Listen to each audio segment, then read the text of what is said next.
In today's video, I'm going to teach you how to fix attachment errors in Yahoo Mail. First, open your browser and go to yahoo.com, click sign in at the top right and log into your account.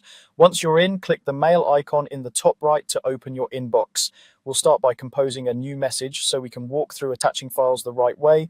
Click compose. In the to field, enter your recipient's email address, add a clear subject so your recipient knows what to expect, and then write your message in the main body. It's helpful to mention what you're attaching so there's no confusion. Now look for the paperclip attach icon below the message area. Click it to add your files. A file picker will open. Select one file or multiple files, then click open.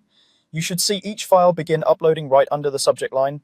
Wait until the upload completes before sending. You'll usually see a thumbnail or file name with a check mark when it's ready.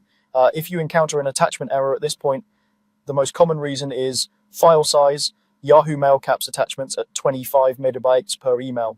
If your file is over that limit or you're sending several files that exceed it together, the upload will fail. That's okay. We can still send everything by sharing a cloud link instead. For multiple or large files, open a cloud drive that suits your needs, such as Google Drive.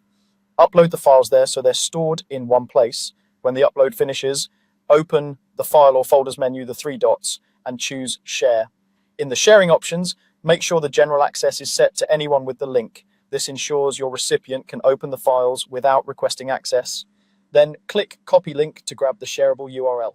Head back to your Yahoo Mail draft, paste the link right into the message body. It's a good idea to add a sentence explaining that the files are available through the link, especially if you originally intended to attach them directly. Everything else in your email stays the same: recipient, subject, and your message. When you're ready, click send. Your recipient will receive the message and can download the files through the link, bypassing attachment size limits entirely. This approach is reliable, keeps your email lightweight, and avoids upload errors, especially with large videos, high-resolution images, or multiple documents. That's it. You've learned how to attach files in Yahoo Mail and how to fix attachment errors by using a share link when files are too large.